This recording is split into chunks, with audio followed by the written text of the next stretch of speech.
بسم اللہ الرحمن الرحیم۔ السلام علیکم ناظرین، ریڈ زون کے خصوصی پروگرام کے ساتھ میں علی رضا الوی اور مظہر برلا صاحب کی خدمت میں حاضر ہوں۔ آج عید کا دن یقیناً آپ کا بہت اچھا گزرا ہوگا۔ کرونا کی پوزیشن ہے اور کرونا کی صورتحال میں ایک لمبی گھر میں رہنے کے بعد کچھ جب آزادیاں نصیب ہوئیں تو وہ آزادیاں ایک بہت زیادہ عجیب و غریب صورتحال بھی اختیار کر گئیں، اور جس کے حوالے سے یہ بھی کہا جا رہا ہے کہ صورتحال بڑی شاید خدا نہ کرے آئندہ خراب ہو۔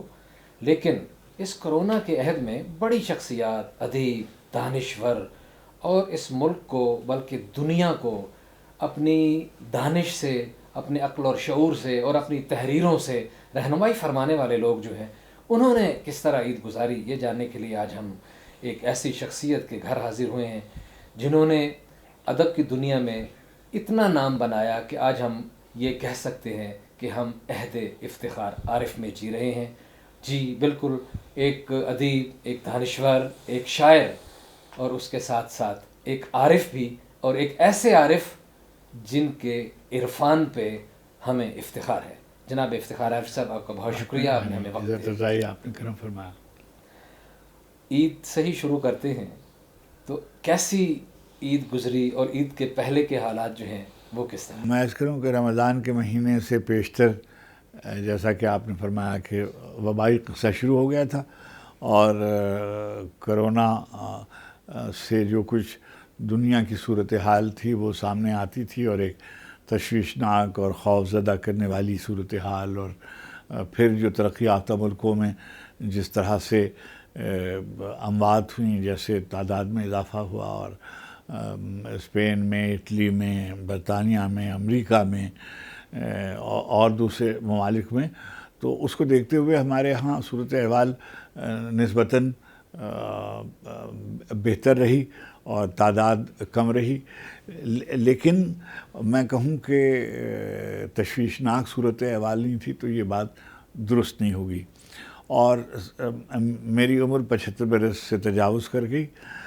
ظاہر ہے کہ ہر جگہ جہاں خبردار کیا جا رہا تھا اور احتیاط کی بات کی جا رہی تھی، وہاں ہر جگہ یعنی یورپ میں بھی، امریکہ میں بھی یہ کہا جا رہا تھا کہ سبھی کو احتیاط کرنی چاہیے اور پرہیز کرنی چاہیے، چیزوں کا خیال رکھنا چاہیے، مگر جن کی عمریں تجاوز کر گئی ہیں ان کو اور زیادہ محتاط رہنے کی ضرورت ہے۔ تو میں نے وہ ساری پابندیاں کی، یعنی میں گھر سے نکلا نہیں، میں نے جس کو آپ کہتے ہیں سوشل ڈسٹینس، سماجی دوری، اور اس کا بھی لحاظ کیا، اور بہت دفعہ ہاتھ بھی دھوئے، اور چہرے پر اور ناک پر اور منہ پہ ہاتھ بھی نہیں پھیرے، اور میں باہر ملنے جلنے میں بلا ضرورت گیا بھی نہیں۔ تو ایک تو یہ صورت رہی۔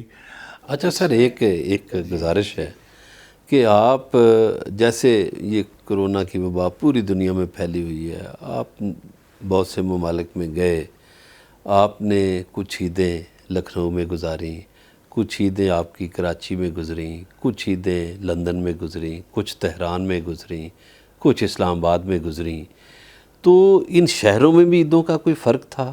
اور اب جو عید گزری ہے تو یہ کیسی ہے؟ اس میں جو مظہر دو باتیں میاں ہیں اس میں۔ ایک تو یہ ہے کہ عمروں کا فرق ہوتا ہے، کون سی عمر میں آپ نے کہاں عید گزاری۔ اب مثلا لکھنؤ میں عمر گزاری تو بچپن کی عمر تھی، اور والدین کے ساتھ عمر تھی، اور سمجھیے نانا دادا پھوپھی ماموں کے ساتھ عمر تھی۔ وہ ایک جداگانہ عید تھی، دوستوں کی، بچپن کے دوستوں کی وہ عید تھی۔ پھر نسبتاً غربت کی عید تھی، اور نسبتاً کم آسودہ حال زمانے تھے، مگر ایک خوشی کا زمانہ تھا۔ پھر ہم یہاں آ گئے اور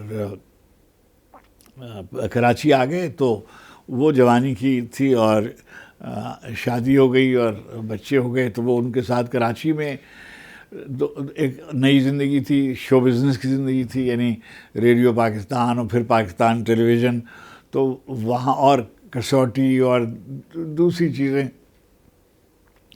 تو وہ میل جول زیادہ ہو گیا ادیبوں سے، شاعروں سے، اداکار اور گلوکار اور علماء، جو حلقہ احباب تھا اس میں وسعت آئی۔ اور یعنی پھر ہم بھی سمجھیے صورتحال میں آ گئے کہ کچھ ہمارے چھوٹے تھے جن کو ہمیں عیدی دینی ہوتی تھی، اور کچھ ہمارے بڑے تھے جن سے ہم مثلاً سلیم احمد صاحب ہمیں عیدی دیتے تھے، اور اطہر نفیس صاحب ہمیں عیدی دیتے تھے، اور ہماری سمجھیے خالائیں تھیں جو ہمیں عیدی دیتی تھی، اور ایک بڑی لائن تھی ان لوگوں کی جن کو ہم عیدی دیتے تھے۔ اچھا، اب کچھ چیزیں ایسی ہیں کہ جو جب آپ زندگی میں گزر جاتے ہیں ایک منزل سے تو آپ کو ان کا خیال نہیں آتا، اور پاکستان کی اکثریت جو ہے وہ دیہات میں رہتی ہے، اور پاکستان کی اکثریت کا ایک بڑا حصہ جو ہے وہ جس کو آپ کہتے ہیں بہت آسودہ حال نہیں ہے۔ تو مثلاً عید کے کپڑے خریدنا یا عید کے لیے جوتے خریدنا یا دوپٹے خریدنا یا چوڑیاں خریدنا، یہ سال میں ان کو 1-2 دفعہ ہی میسر آتا ہے۔ صحیح ہے۔ تو اسی میں وہ سارے سال کی، اب مثلاً مظہر اللہ صاحب جو ہیں، الوی صاحب سپر مارکیٹ سے گزر رہے ہیں اور کوئی چیز سامنے نظر آئی اور وہ بحمداللہ وہاں گئے اور انہوں نے فوراً ہی وہ سوٹ خرید لیا اور وہ جوتے خرید لیا اور گھر تشریف لے آئے۔ لیکن جن کی آمدنیاں کم ہیں، جن کے ہاں آسودہ حالی کی وہ صورت نہیں ہے، وہ تو عید بقرعید ہی جوتے اور کپڑے خریدتے ہیں، تو ان کی عید اور طرح کی ہوتی۔ اب یہ میں اپنے بارے میں، آپ نے آج کا سوال کیا، تو دیکھیے میری خوشی کتابوں کے ساتھ ہے۔ میں اکیلے رہتا ہوں تو میں یعنی ظاہر ہے کہ دوستوں سے مل کے کون خوش نہیں ہوتا، اور اب کیونکہ فراغت ہے اور گھر میں رہتا ہوں تو میں کتابوں کے درمیان رہتا ہوں، اور مثلاً یہاں کچھ کتابیں ہیں، کچھ بستر کے قریب کتابیں رکھی ہوئی ہیں، کچھ بیٹھک میں کتابیں رکھی ہوئی ہیں، اور مثلاً کسی کتاب کی ضرورت پڑ جائے۔ اب کتابیں جو لوگ پڑھتے ہیں ان کی کتابیں ایک جگہ پہ نہیں ہوتی، وہ کبھی کسی جگہ گم ہو جاتی ہے، کسی شیلف میں رکھ دی گئی، یا کسی نے اٹھا کے کسی اور جگہ رکھ دی۔ تو میری خوشیوں میں ایک بڑی خوشی یہ بھی ہے، جیسے نئی کتاب کے آنے کی خوشی ہوتی ہے، نئے دوستوں کے آنے کی خوشی ہوتی ہے، جس طرح سے مجھے ایک خوشی ہوتی ہے کہ میں کوئی کتاب ڈھونڈنے نکلا ہوں اور میں مثلاً اس الماری میں گیا جہاں فرض کیجئے کلام اقبال رکھا ہوا ہے، یا فیض صاحب رکھے ہوئے ہیں، یا غالب کی کتابیں رکھی ہوئی ہیں، یا انگریزی ادب کی کتابیں رکھی ہوئی ہیں، یا دینی کتابیں رکھی ہوئی ہیں، یا فارسی کتابیں رکھی، تو اگر فرض کیجئے میں رات کو 11 بجے مجھے خیال آیا کہ رومی کی فلاں بات جو ہے وہ اس کتاب میں لکھی ہوئی تھی، اور اب میں ڈھونڈ رہا ہوں کہ بھئی وہ توفیق سبحانی صاحب والی کتاب کہاں ہے، وہ فرض کیجئے انور شمل والی کتاب کدھر ہے، وہ کدھر چٹک کی کتاب کدھر ہے، اب وہ نہیں مل رہی، اور فرض کیجئے مل گئی کسی جگہ کسی، تو اس کی جو خوشی ہوتی ہے وہ وہی لوگ جان سکتے ہیں جو کتابیں گم کر کے۔ اچھا، آپ تو افتخار عارف صاحب، آپ تو کتابیں ڈونیٹ بھی کرتے ہیں۔ جی، میں جب میں برطانیہ چلا گیا تھا تو وہاں میں نے کچھ 7,500 ہزار کتابیں جو تھی وہ زمانے میں انڈیا آفس لائبریری کو دے دی تھی۔ جب میں پاکستان آ رہا تھا تو اردو مرکز کا سارا کتاب خانہ جو تھا وہ میں نے انڈیا آفس لائبریری کو دے دیا تھا۔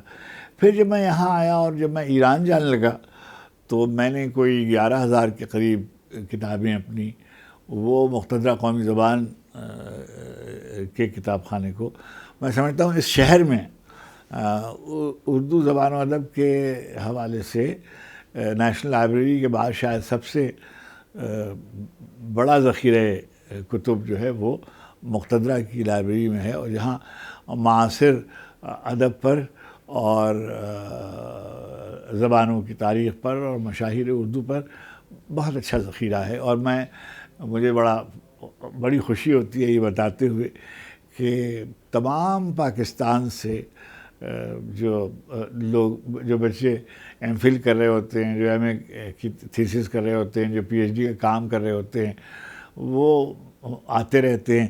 میں کیونکہ اس سے وابستہ تھا تو وہ ہوتا ہی ہے کہ جب کتاب خانے آتے ہیں تو وہ مجھے میرا سنتے ہیں تو مجھ سے ملنے بھی تشریف لاتے ہیں اور مجھے بڑی خوشی ہوتی ہے، اس لیے کہ جب ہم پڑھ رہے تھے اور لائبریری جاتے تھے تو جن لائبریریوں میں ہم جاتے تھے ان کے لائبریرین ہمیں پہچانتے تھے اور وہ یہ دیکھتے تھے کہ ایک لڑکا جو ہے یہ آتا ہے اور بہت وقت کتاب خانوں میں گزارتا ہے اور نصابی کتابوں کے علاوہ دوسری کتابیں بھی پڑھتا ہے، تو یہ اچھا لگتا ہے مجھے بہت۔ اور کتابوں کی اگر بات چلنے کے لیے تو یہ بتائیے اس عہد آئسولیشن میں کیا سجیسٹ کریں گے؟ لوگ گھروں میں جو بیٹھے ہیں انہیں کون سی کتب پڑھنی چاہیے؟ دیکھیے ہر آدمی کا ذوق مختلف ہوتا ہے اور مثلاً بعض لوگ جو ہیں وہ ناول پڑھنا پسند کرتے ہیں تو ان کو ناول پڑھنا چاہیے، بعض لوگ جو ہیں وہ افسانے پڑھتے ہیں، بعض لوگ شاعری پڑھتے ہیں، بعض لوگ سوانح حیات پڑھتے ہیں، تو یہ ہر ایک کے ذوق کے اوپر ہے اور اس کی پسند کے اوپر ہے، مگر میں آپ کے پروگرام کے توسط سے کہتا ہوں کہ بعض کتابیں ایسی ہیں جو سب کو پڑھنا چاہیے اور سب کو پڑھنا چاہیے۔ میں نے ایک زمانے میں ایک فہرست ہی بنائی ہوئی تھی کہ جب کوئی مجھ سے پوچھتا تو میں کہتا تھا کہ یہ کتابیں مثلاً قرآن حکیم کے نسخے ہر مسلمان کے گھر میں ہوتے ہیں، تو بعض ترجمے جو ہیں وہ اور بعض تفسیریں نبی کریم علیہ الصلوۃ والتسلیم کی سیرت پر کتابیں ہیں، اسی طریقے سے بڑی عقیدے کے اعتبار سے آپ کی شخصیات پر مثلاً اہل بیت کے سلسلے میں بہت سی کتابیں ہیں، مثلاً صحابہ کے سلسلے میں بہت سی کتابیں ہیں، تاریخ اسلام پر بہت سی کتابیں ہیں۔ اب اگر آپ تاریخ اسلام میں دلچسپی رکھتے ہیں تو وہ ایک سیٹ آپ کے پاس ہونا چاہیے۔ اسی طریقے سے بحیثیت پاکستان کے ہمارے یہاں کچھ کتابیں گھر میں ہونی چاہیے، مثلاً قائد اعظم پر کتابیں ہونی چاہیے، کم از کم ان کی سوانح اور ان کی تقریروں کا ایک مجموعہ، ان کی تصویروں کا ایک البم، حکیم الامت کی کتابیں، ایک ان کی سوانح، ان کی شاعری کا مجموعہ، ان کے خطوط کا مجموعہ، یعنی جو بنیادی کتابیں ہیں ہماری زندگی کی۔ میں بعض دفعہ کہتا ہوں کہ بھائی دیکھیے شریف المجاہد صاحب کی کتاب ہے یا شریف الدین پیرزادہ صاحب کی کتاب ہے یا والپٹ کی کتاب ہے، قائد اعظم پر جو کتابیں ہیں، یا عائشہ جلال کی کتاب ہے، یہ 3-4 کتابیں قائد اعظم پر، پاکستان موومنٹ پہ گھر میں ہونی چاہیے۔ اقبال پر مثلا سوانح پڑھنی ہے تو جاوید اقبال صاحب کی جو کتاب ہے زندہ رود وہ ہر ایک گھر میں ہونی چاہیے، رفیع الدین ہاشمی صاحب کی کتاب اقبال پر وہ ہونی چاہیے۔ پاکستان کی مرحلہ وار تاریخ کے سلسلے میں نہایت اعلیٰ درجے کی کا ایک سلسلہ ہے، سلسلہ کوثر، رود کوثر، آب کوثر، موج کوثر، شیخ محمد اکرام کی۔ میں سمجھتا ہوں کہ ہر پاکستانی گھرانے میں آواز دوست جو مختار مسعود صاحب کی کتاب ہے اور لوح ایام یہ گھر میں ہونی چاہیے۔ مشتاق احمد یوسفی کی کتابیں زرگزشت اور آب گم، اور جیسے شہاب نامہ اور ممتاز مفتی کی کتاب لبیک، یہ گھر میں ہونی چاہیے۔ اچھا سر، یہ ساری باتیں بالکل آپ درست۔ سے بات چیت کا سلسلہ جاری رکھتے ہیں، ہمیں ابھی بریک پہ جانا ہے۔ ناظرین ہمارے ساتھ رہیے گا، ملتے ہیں بریک کے بعد۔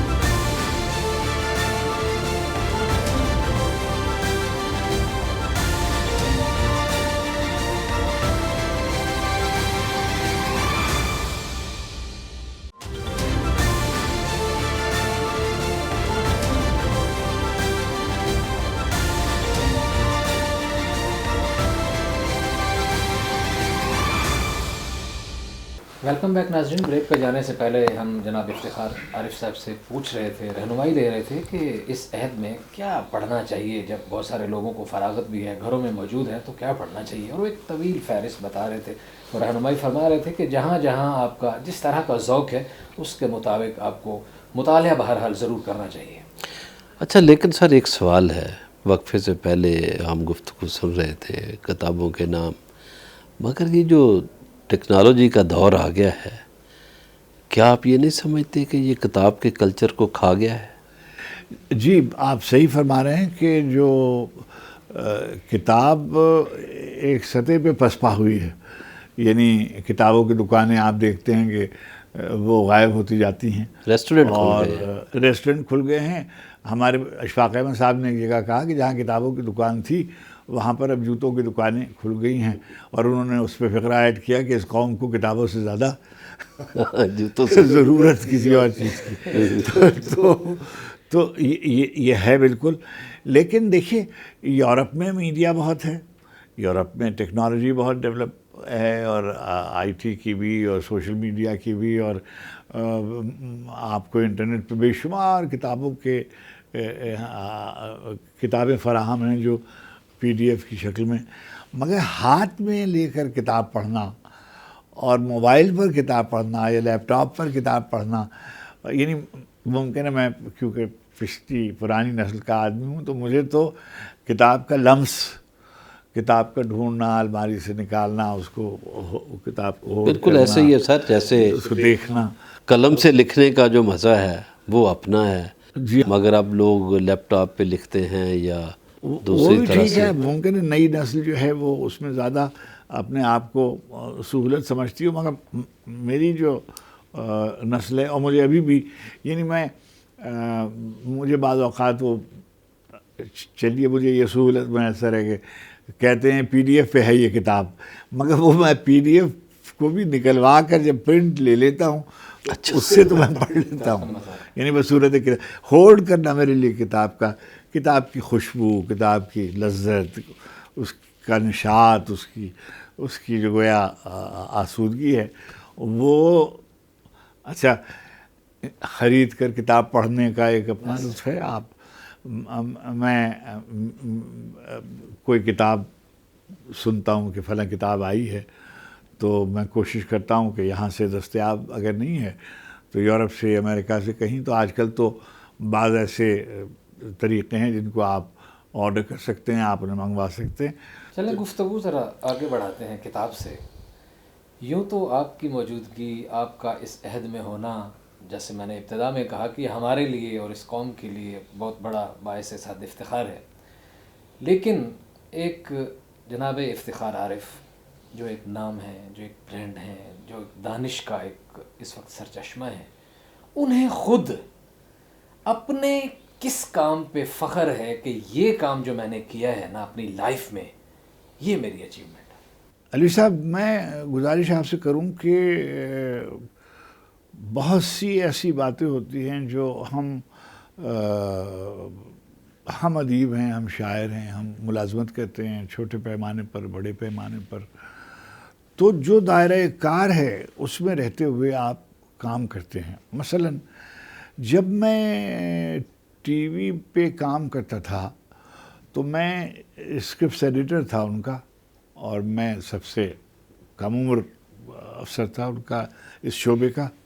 میرے بزرگ مختار صدیقی صاحب اور شہزاد احمد صاحب اور رضی تیمیر صاحب مجھ سے عمر میں بھی اور مرتبے میں بھی اور علم میں بھی بہت زیادہ تھے. اور بنگلہ دیش میں اس زمانے میں ڈھاکہ ٹی وی ہوتا تھا، وہاں شہید اللہ قیصر صاحب. لیکن کراچی ٹی وی سے میں نے بہت سی سیریز، بہت سے پروگرام کیے جو میں سمجھتا ہوں کہ اس میں اس کی کامیابی میں یا اس کے شروع کرنے میں دوسروں کا بھی ہاتھ ہے لیکن میرا بھی ہاتھ ہے. مثلا جیسے کسوٹی ایک پروگرام بہت کامیاب ہوا. اچھا، وہ عبید اللہ بیگ صاحب اور قریش پور اس کے بنیادی آدمی تھے، مگر میں بھی ان میں شامل تھا. بالکل اسی طریقے سے ڈرامے کے اسکرپٹ ایڈیٹر کے طور پر یہ جو خدا کی بستی ہے، یہ پروگرام میرا شروع کیا ہوا تھا.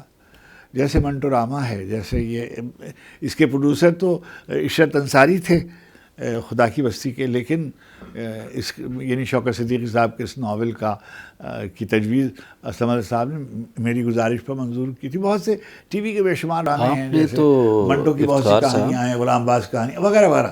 آپ نے متعارف بھی بہت لوگ کرائے، جیسے معین اختر. جی، بہت سے ایسے لوگ تھے جو یعنی ان میں ان کے یہ نہیں آپ کہہ سکتے کہ جو ان میں ٹیلنٹ نہیں تھا یا وہ نہیں تھے. مثلا یہ میں، اور یہ ناشائستہ بات ہے یہ کہنا، وہ بہت ہی، مثلا میں نے ایک بالکل سامنے کی حسینہ معین جو تھیں، یہ ریڈیو پاکستان میں لکھتی تھیں، اور ان کی ہمشیرہ 2 بہنیں تھیں، وہ بھی ملکہ آپا، وہ بھی لکھتی تھیں. میں نے ان کو وہاں دیکھا تھا. جب میں ٹی وی میں تھا تو میں نے ان کو سمجھیے کہا کہ آپ ہمارے لیے لکھیے، اور انہوں نے شہزوری لکھا. اب وہ شہزوری جیسے ہی عظیم بیگ چوتھائی کا وہ جو اس کی سیریز جو تھی، نیلوفر علیم نے اس میں بنیادی کیریکٹر کیا تھا، ہٹ ہو گیا. اور حسینہ معین نے پھر اس کے بعد کرن کہانی اور انکل عرفی اور زیر زبر پیش اور پرچھائیاں، بے شمار یادگار ڈرامز لکھے. اسی طریقے سے جیسے خدا کی بستی 26 قسطیں اس کی ہوئیں. گر تو برا نہ مانے، سبزہ صاحب نے ڈیوڈ فروسٹ شو ایک ہوتا تھا، اس کی بنیاد پر ہمارے یہاں چلا. محسن شیرازی، ابھی پچھلے مہینے ان کا امریکہ میں انتقال ہوا، وہ اس کو کرتے تھے. اور اطہر صدیقی اور علی ظفر جعفری اور مرحوم حمید کشمیری. اچھا، حمید کشمیری جو تھے انہوں نے کبھی ڈرامہ نہیں لکھا تھا، وہ کہانی کار تھے.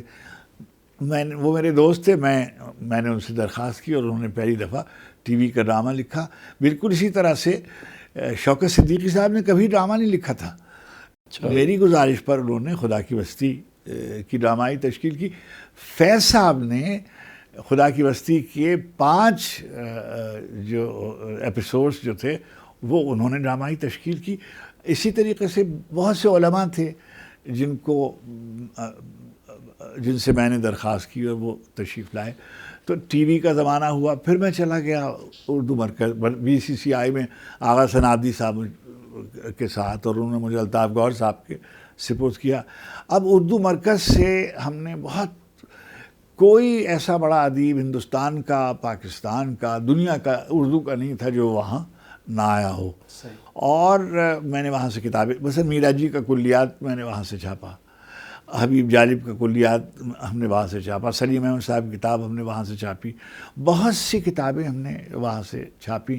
وہاں ایک بڑا ہم نے کتاب خانہ قائم کیا اور وغیرہ. اب میں اس کے بعد پاکستان آ گیا. اکیڈمی آف لیٹرز سے انگریزی کا پہلا رسالہ پاکستان میں سب سے پہلے، جس میں پورے پاکستانی لٹریچر کی نمائندگی ہوتی تھی، وہ میں نے شروع کیا.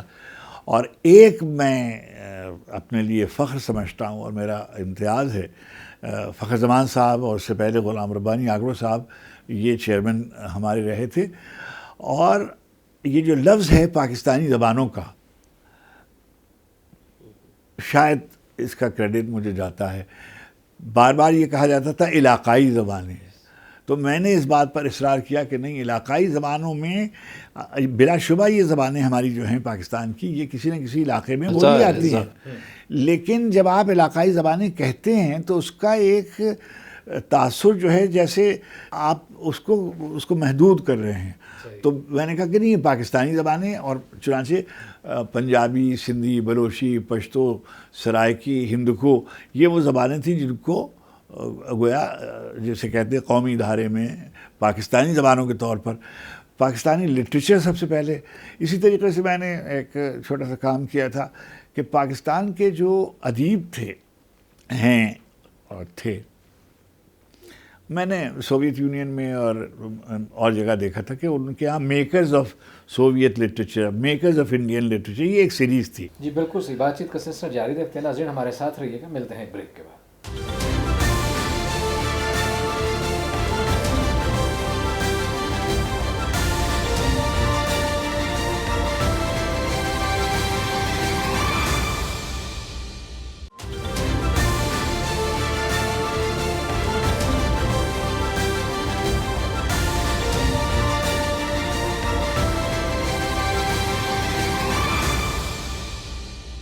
ویلکم بیک ناظرین. بریک پہ جانے سے پہلے ہم جناب افتخار عارف کی زندگی کی باعث افتخار باتیں، اور وہ باتیں جس کی وجہ سے افتخار عارف بنے اور ان کے اوپر پاکستانی ادب کو اور پاکستانی دانش کو افتخار ہے، بتا رہے تھے. بات چیت کا سلسلہ جاری ہے. جیسے معماران ادب پاکستان، یہ سلسلہ بھی میں نے شروع کیا، اور میرے زمانے میں بہت سی، کوئی 90 کے قریب کتابیں اس پہ لکھی گئی، ادیبوں کے انگریزی کے تراجم کیے گئے، اور دوسری زبانوں میں پاکستانی جو بڑے ادیب تھے ان کے تراجم ہوئے، جیسے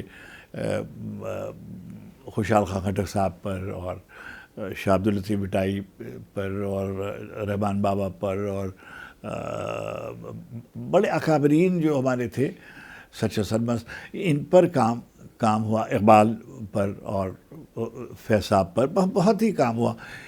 اس کے علاوہ جو ایک چھوٹی سی گزارش یہ ہے کہ پہلے جو ایوارڈز دیے جاتے تھے اس میں ایک فرق تھا، اردو میں رقم جو تھی وہ نسبتاً زیادہ تھی، اور ہمارے جو دوسری زبانوں کی کتابوں پر تھے ہم نے وہ یکساں ہو گئی اور اس میں اضافہ بھی ہوا۔ پھر جو یعنی میرا اس میں کریڈٹ نہیں ہے، لیکن یہ میں آپ نے پوچھا ہے تو میں بتا رہا ہوں کہ جس پہ مجھے یہ جو پاکستان اکیڈمی آف لیٹرز کی جو بلڈنگ ہے، یہ پہلے ایک F7 وغیرہ میں کہیں 2 گھروں پر مشتمل تھی، اور یہ وہاں اس کا دفتر تھا۔ مظہر اللہ صدیقی صاحب اللہ ان کو عمر دے، وہ کراچی میں تشریف فرمائے، وہ جب ہمارے سیکرٹری ایجوکیشن تھے تو انہوں نے میری بڑی مدد کی، اور میں نے وہاں سے یہ والی جو بلڈنگ جس میں آپ دیکھ رہے ہیں، یہ بڑی شاندار بلڈنگ ہے، یہ ہم نے اس کو مکمل کیا۔ پہلے یہاں ہمارا پتھر بھی لگا ہوا تھا، اور وہ بعد میں آنے والے جو لوگ ہوتے ہیں انہوں نے وہ پتھر وہاں سے نکلوا دیا الحمدللہ۔ بالکل اسی طرح سے جب میں چیئرمین تھا اکیڈمی آف لیٹرز کا، تو میں نے وہاں فیض احمد فیض صاحب کے جو آڈیٹوریم ہے، یہ منصوبہ تجویز بھی میری تھی، اور میں نے وزیر اعظم سے براہ راست شوکت عزیز صاحب سے بات کر کے اس کا آغاز کیا تھا، اور اس کے بعد جب یہ بن رہا تھا اور یعنی تکمیل کے مرحلے میں تھا، تو مجھے وہاں سے مقتدرہ قومی زبان بھیج دیا گیا۔ پھر مقتدرہ قومی زبان میں میں نے پاکستانی زبانوں پر ایک سیریز شروع کی۔ مقتدرہ قومی زبان میں 700 کے قریب کتابیں شائع ہوئی ہیں۔ بہت زبردست۔ اچھا سر، ایک گزارش اور ہے، آپ کا جو بچپن گزرا، جو آپ کے محلے کے لوگ تھے، ان میں بڑے نامور لوگ ہوئے، بعض بڑے مذہبی رہنما بھی ہوئے۔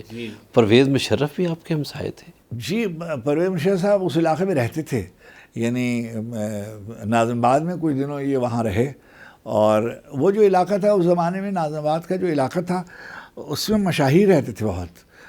مشفق عائد صاحب مثلا وہاں رہتے تھے، ابو الفضل صاحب وہاں رہتے تھے، محسن بھوپالی صاحب وہاں رہتے تھے، بہت سے لوگ، یعنی ناظم آباد کے 4 حصے ہیں، تو سمجھیے کہ علامہ رشید ترابی صاحب مرحوم، اور حسینہ معین، اور یہ سارے کے سارے ہمارے دوستوں میں، جیسے خوشبخت عالیہ، یہ وہیں اطہر نفیس صاحب اور اقبال مہدی صاحب، یعنی پینٹرز اور کرکٹرز، اقبال قاسم اور خواب عالم اور نسیم الغنی، یہ سب جو ہیں یہ سب ناظم آباد کے ہیں۔ اور علماء میں علامہ رشید ترابی صاحب مرحوم، مولانا متین خطیب صاحب، یہ سارے بزرگ جو تھے یہ ناظم آباد میں رہتے تھے۔ تو ناظم آباد اس زمانے میں یعنی سمجھیے پڑھے لکھے لوگوں کا گڑھ تھا۔ اب ایک بات میں آپ سے گزارش کروں، ہم ریڈیو پاکستان میں کام کرتے تھے، اور ریڈیو پاکستان کی گاڑی لے کر ہم کو آتی تھی رات کو دیر سے، تو ہم یہ دیکھتے تھے کہ گھروں کی روشنیاں جل رہی ہیں، یعنی بچے جو تھے وہ پڑھ رہے ہوتے تھے اور کتابیں دیکھ رہے ہوتے تھے، اور مگر پھر وہ حالت بدل گئی، اور ناظم آباد اور لیاقت آباد اور تھا وہ کسی اور طرح کا علاقہ کہلانے لگا، ہو گیا یا کہلانے لگا، یا کم از کم اس کو یہ شکل دے دی گئی۔ پہلے جو سول سروس ہوتی تھی اس میں بہت سے لوگ